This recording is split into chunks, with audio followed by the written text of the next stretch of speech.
everyone, Steph here from thegoodride.com. We are here looking at the Ora from Nidecker in a 147. Nidecker boards come with different side cut radiuses, and this one has the M, the medium side cut radius, and it has a 242mm waist width. Yeah, so this is an all-mountain directional twin snowboard. It has a medium flex. It's a 5 out of 10 flex.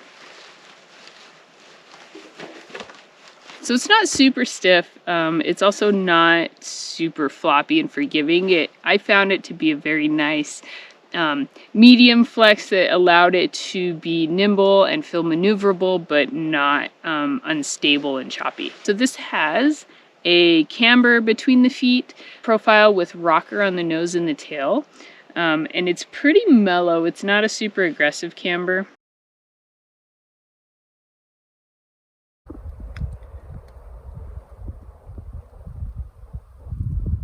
So it's a fairly forgiving camber profile that's going to allow you to ride without having to think about catching an edge, or, you know, it also has a little bit of that playful feel, but it does have a little bit of that stability under it too. So it's not extremely playful and it's not extremely hard charging. It's somewhere in the middle there. So it has their N5000 base.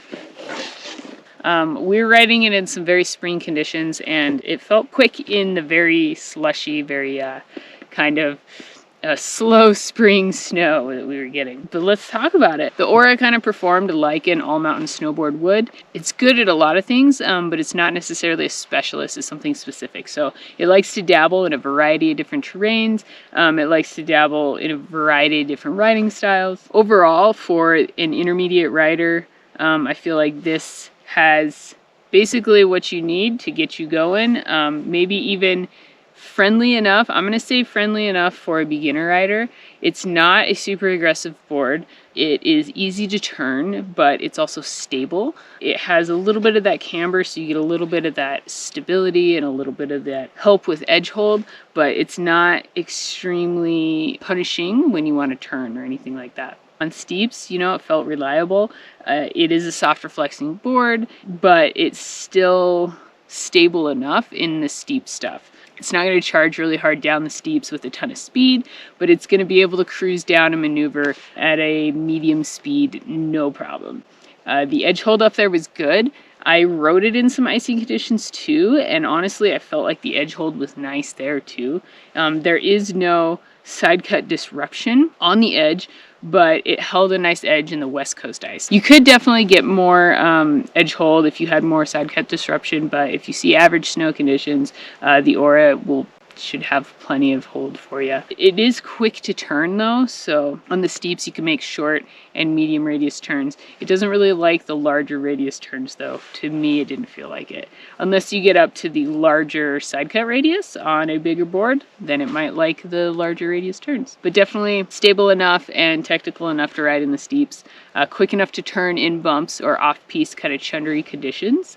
It doesn't have a super long nose on there, so you know you can get in some tight bumps and it's not going to get in the way of you turning. I felt it rode great off-piste. It kept pretty stable. It's medium stable, but again, it likes those smaller turns, so you're able to kind of maneuver it easily there. And then when we bring it down to Groomers, again, it kind of likes that medium to small radius turn, but it can dabble in some carving. If there's enough positive camber here, it's stable enough to lay down some carves and feel pretty good there. It can ride switch. It is slightly directional, but not by much, and it rides switch pretty well.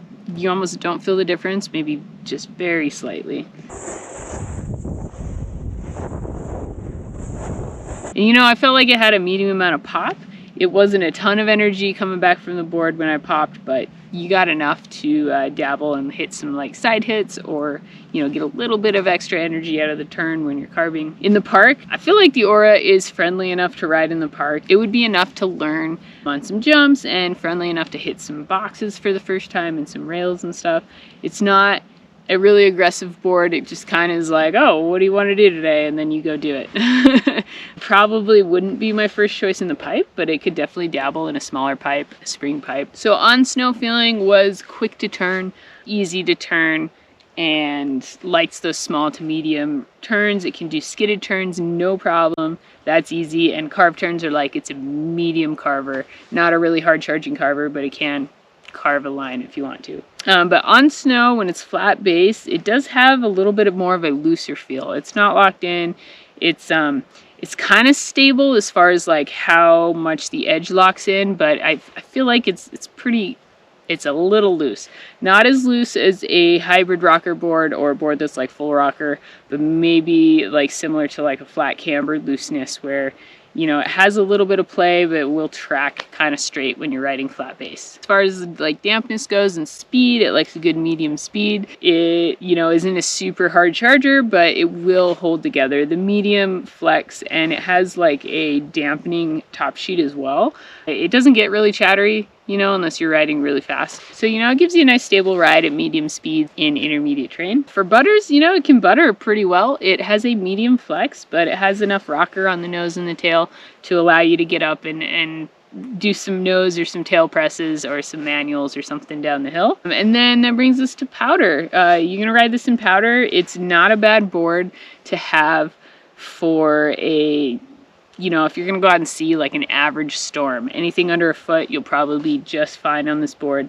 It has enough rocker. It's slightly directional. You could set it back a little bit more also to get a little bit extra directional float. But yeah, it'll do okay in powder. It's not going to be as good as a board that's a little more directional or has more rocker, but it won't like send you diving down too bad because of the rocker on the nose. I feel like it's friendly enough for a beginner.